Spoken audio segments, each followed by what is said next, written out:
a new friend.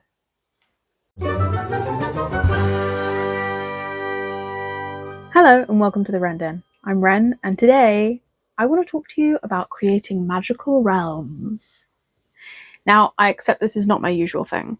There will be no fibercraft in this video, but there will be craft in this video in a creative crafting something way. I've been thinking about not doing a video about this, but actually it's a project that has been taking up my time, which is fundamentally the prerequisite for getting a video in the den. I skew towards fibercraft, but this is not a fibercraft exclusive channel, so I hope you enjoy. I recognize that for some people it's going to be a bit more off topic, for some people it's going to be a bit more on topic, particularly if you have come to me through like the solo RPG videos, that sort of thing.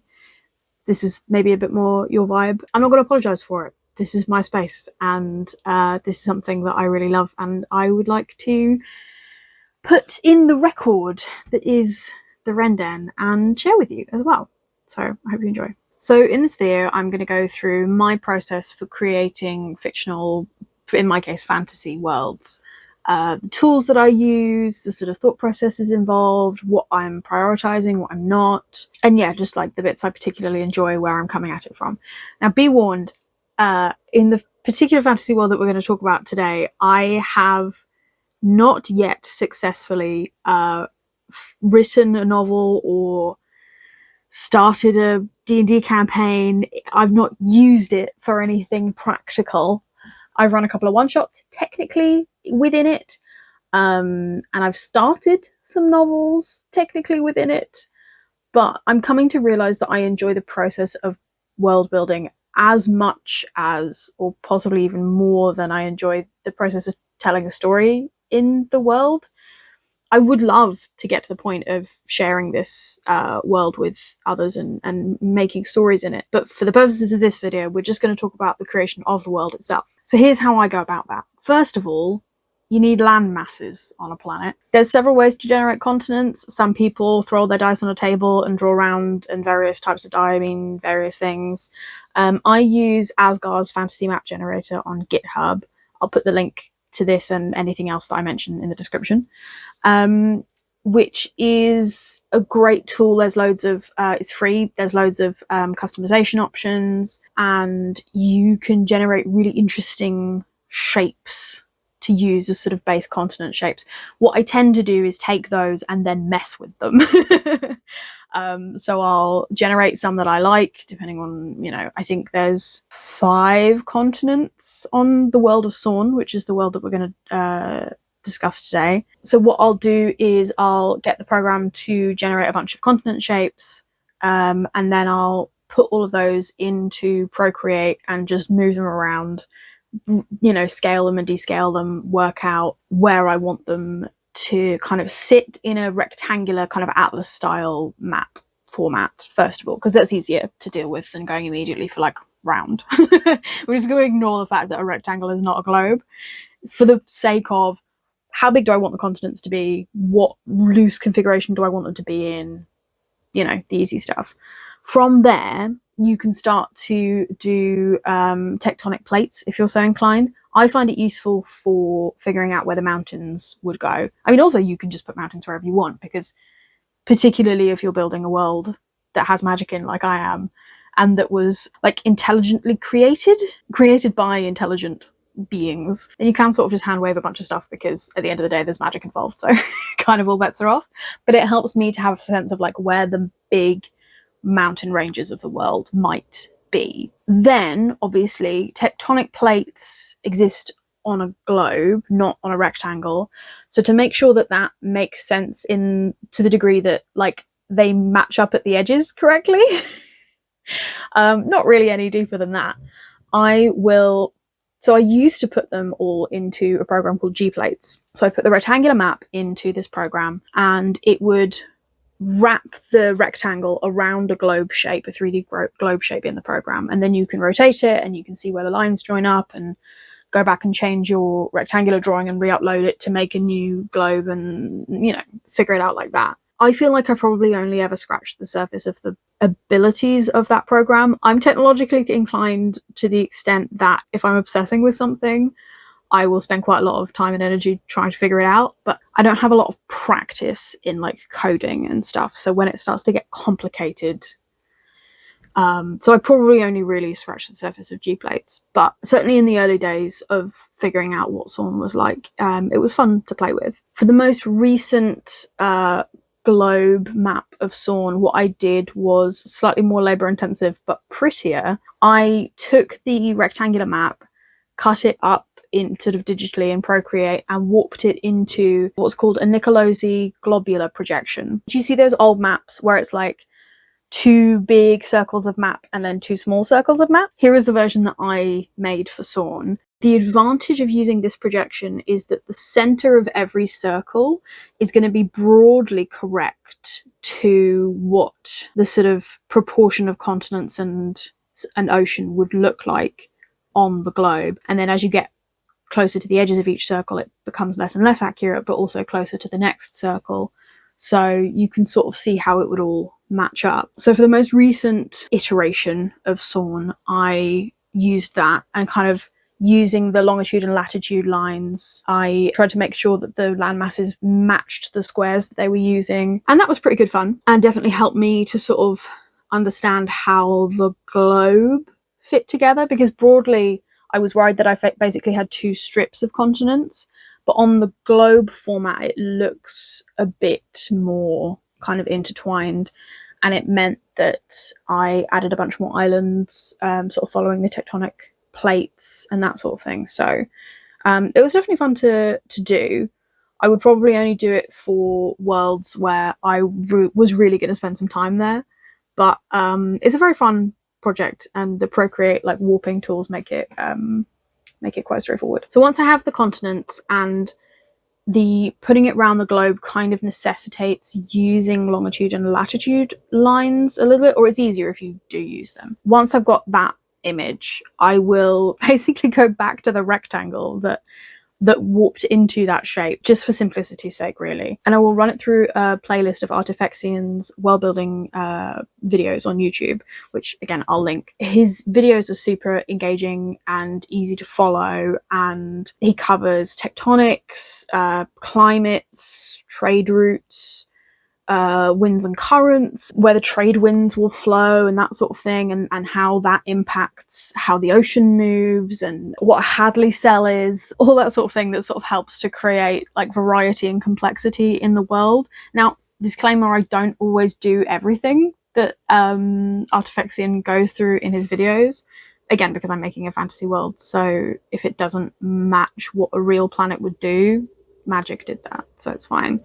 But it gives me a really useful framework for working out, okay, how does a real ocean behave? So how might my ocean behave? And it's just in depth enough that I feel like I'm picking up useful things without being so in depth that like I need a PhD to be able to understand what he's saying. So I run it through that, work out the sort of biomes and climates. And then once I kind of know like where the tropics are and where the temperate zones are and where the polar zones are, I can zoom into a region and start to flesh it out, knowing that I haven't accidentally warped it too far north or south on the map. Although I definitely have done a bit of that, and that will definitely be, if I find myself running into any problems there and like how it, if it doesn't match up properly, then again, magic was here and magic did that, so it's fine. But broadly, it's sort of in the right kind of levels. So when it came to zooming into a particular bit on Sorn, I knew exactly what I was looking for, and that's because the planet of Sorn was sort of grew from the very first fantasy map I ever drew, which I might actually still have. Let me see if I can dig it out. So this is the place that I called Hebion's Regard. I haven't actually looked at this for a long time, but this was the beginning of what became in the world of Sorn, the Claral Sea, this kind of almost enclosed sea around which these landmasses were clustered. I can see like the beginnings of the sort of lake system that was up here has turned into something else a little bit. The rivers have definitely changed. This fen is, I think, sort of more down here now, and it's like a proper like salt marsh. These peaks are now hills, and the actual mountains are further that way. But broadly, this was the inspiration for the beginnings of what has become Sorn. At the time, it was very sort of Scandinavian inspired. I think I'd read things like Aragon recently and Northchild. I was looking for something with like dragons and wyverns in it, with magic. And I never really did anything with the world of this map, except that it sat in the back of my head for a long, long time. And like I wrote a chapter of a story that was set there during my undergraduate degree, which was part creative writing. At which point this map, I mean, I didn't date it, but based on my handwriting, I suppose I could have been 14 or 15, maybe, total guess. But at the point at which I wrote about it in my undergrad, the idea of this world was already years old in my head. So when I'd made the continents of Sorn, I made sure that there was an inlet that would loosely match the Claral Sea. That was the bit of the map that I really messed with the most, off the back of the sort of continent, the generated continents from Asgard, because I really wanted this space to still exist. That was kind of where my heart was. Coming back to it in the context of a planet-sized map, I had to work out a lot of things, like trade routes, like where mountains were, how the rivers therefore flowed from the high ground to the sea, and most importantly, how scale works, which I actually have found really hard to get to grips with. Like, if you think about it, if you work in miles, if you work in kilometers, just pretend I'm saying kilometers, okay, but I'm going to say miles. How far is a mile? Like, can you picture that distance in your head? Like, we sort of all know that a mile is about 20 minutes to walk, but like, what does that mean? Do you know how far away a mile is from your house? What about like the nearest big city to you? How many miles is that? Could you walk there?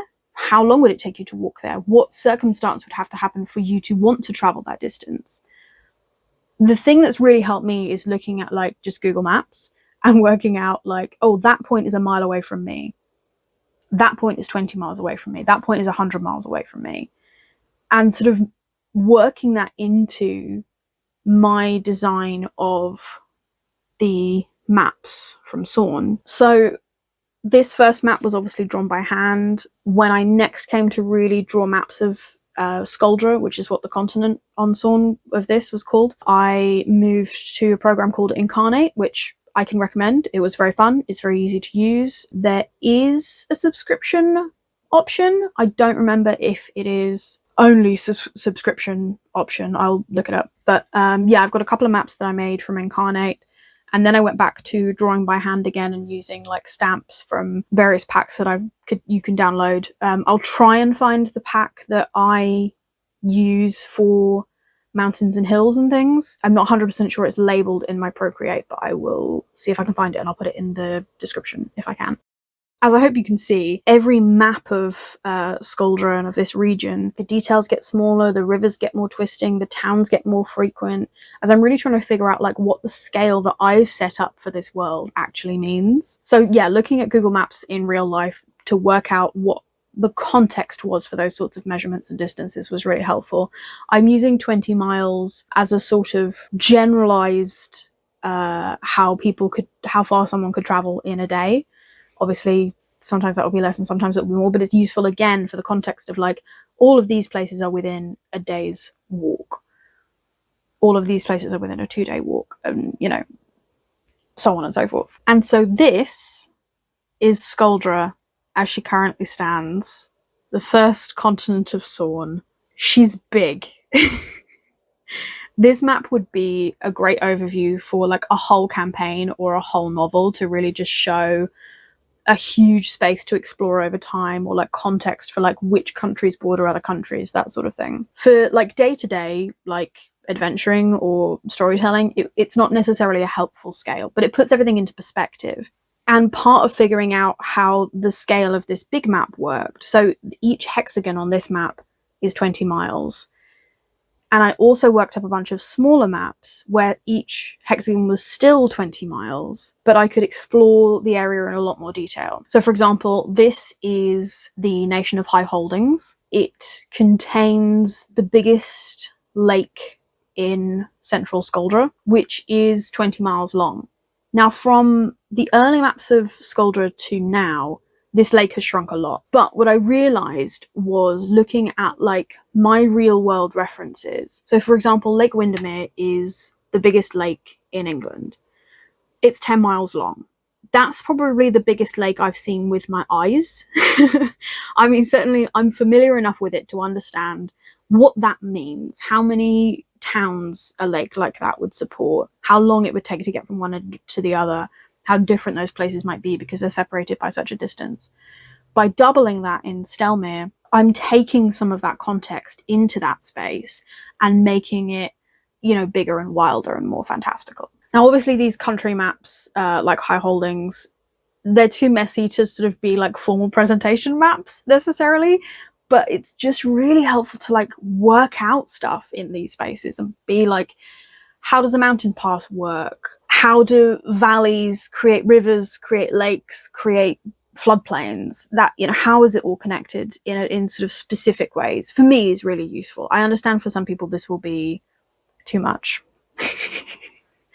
But like I said, it's the process that I enjoy as much as anything else. I like figuring out this kind of thing. I like to know, okay, well, the lake is there because these 3 big valleys feed into it, and then there's a, whatever. Like, it might never come up in a story, but if I have a sense of why the world is built like that, I can feel more confident in that space. Quick side note on naming places, because there's a couple different things that I use. Fantasy Name Generators is an incredible website with so many options.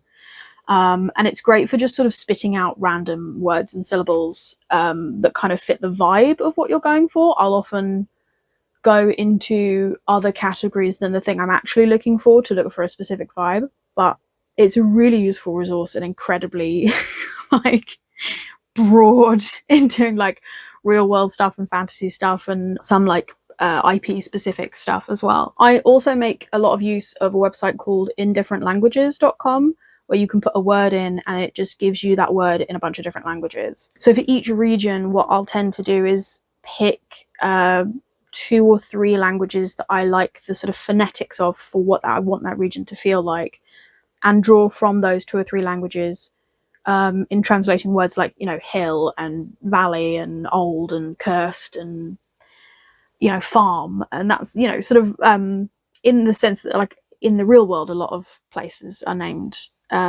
in older languages in those ways of being like, oh, that's the hill, that's the valley road, So I'm trying to sort of honor that spirit by using in different languages and sort of taking bits of words and syllables and really kind of like mushing them up and jumbling them so that hopefully they're unrecognizable, and no speaker of any of those languages is going to be like, this is just straight up Bosnian. What are you doing? But it gives me enough of a kind of coherence of style across like a region's names, like town names and, names of geographical features and that sort of thing, that I find it slightly more directional than Fantasy Name Generator, but obviously it takes longer. So, if it's not an important thing or I have half a sense of how I want it to sound already, I'll go Fantasy Name Generators. And if I want to do a bit more of an in-depth thing, or I'm making a bunch of different names at once, I'll start with indifferentlanguages.com. So just in case that's helpful for you guys to know. So once we have the map of Skoldra, now what do I do with it? What are these places? Who lives there? What events have happened there? How is the history of this linked to the history of other places? What are the people's concerns and traditions? So at the moment, that's what I'm working on. I have on and off been working on this for, years, and I've used a few different ways to kind of consolidate that information. It's difficult information to consolidate because it's also like interlinked and it can be hard to kind of categorize it. So World Anvil does a great job in helping you to build almost like a wiki for your place, and you can have articles and it's got loads of like fill boxes, so it helps you to kind of fill out not just like, oh, this town's called this, but like who's in charge of it, how long have they been in charge of it, what's the political system, what's the main trade goods, what are the like big festivals or traditions, and it kind of prompts you through that process. So it's a really good tool for that. Again, that is definitely has paid tiers. I don't remember off the top of my head if it is only subscription. I'll put the link in the description so you can explore it if you want. For me, I kept getting distracted by just the sheer variety of like articles that it provides and ways that you can sort of slice things and get things to interact. And like, it's a big program. It's a big kind of database opportunity. So earlier this year, I started trying to consolidate all of the lore that I'd written over the years into one Google Drive and trying to put it in one document, with the document having like subheadings that were linkable, and trying to kind of do it that way. But I found I kept making like other documents basically being like, I don't know if this is true here, or this would only be true if you were running D&D, but if you were running a story, it would be like this.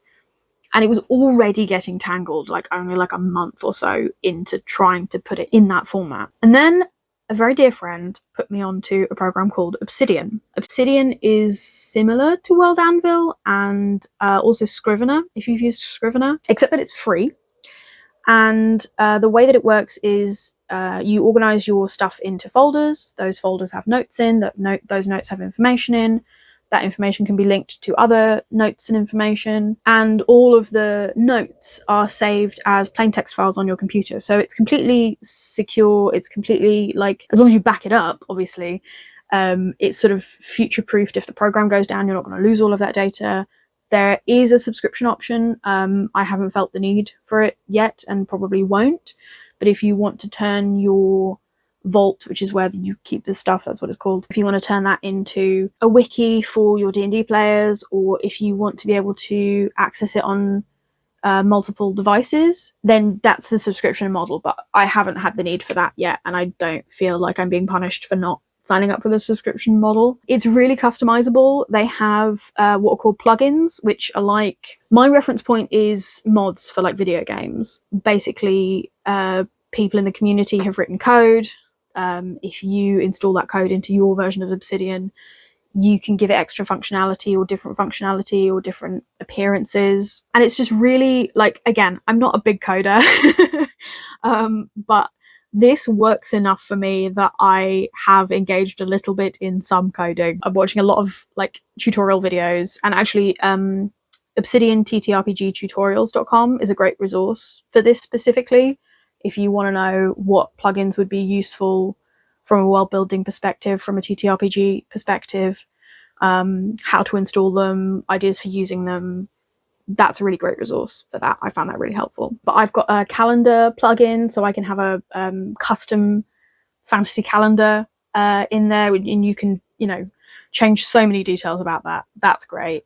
I've got maps that are sort of pinnable, and you can put pins on them and then link those pins to notes to give you information about those places. There's loads of help online if you get stuck. It's really easy to just get stuck in, and it's exciting. It's really inspired me to like get back into sort of making Sorn a coherent place that I could actually like run a story in, whether that's D&D or novel writing or, whatever. What my world building is missing, obviously, is that sort of element of like living story where things move and people talk to each other. And, I want that element to kind of bring the whole thing to life. And I do think Obsidian is a good format for figuring out how to get started on that. So that broadly is my system for world building, for map making. I feel like there's so much more detail I could have gone into, but I think this is a good overview. And if people are interested in me kind of digging down into various bits and pieces, then let me know and I can always do that. For me, like I said, I've been working on this much more intensely recently, and I felt like that meant that it deserved a place in the Rendon. So I hope you've enjoyed my explanation of that process, and I hope future me finds this useful if I forget how any of this works, because I will almost definitely be using this as a resource for down the line of being like, and then what did I do last time? This is what I did last time. But yeah, like I spend a lot of time on the world building part. I spend a lot of time hand drawing maps because I find it really meditative. It's really nice to do in front of the TV of an evening. I recognize for other people that's going to be the most boring thing in the world. It's going to be too much. It's going to be too intense. that's how I like to do it. So that's how I do it. Basically. But as much as I do love building worlds, I also love telling stories, and I would love to be brave enough to invite people to tell stories with me in this space sometime soon and kind of really bring the world to life. Anyway, I hope that was all interesting. Let me know if you have any thoughts. Let me know if you have different techniques. I would love to hear if you've got anything going on that I didn't mention. I'm always kind of collecting little world building resources. I didn't even touch there's a shelf of books over there about world building, and I haven't even talked about those. So maybe one day I'll go through those and like what I recommend and what's useful for what sort of thing. But in the meantime, feel free to like, comment, subscribe, all that jazz. And otherwise, take care, and I will see you for the next project.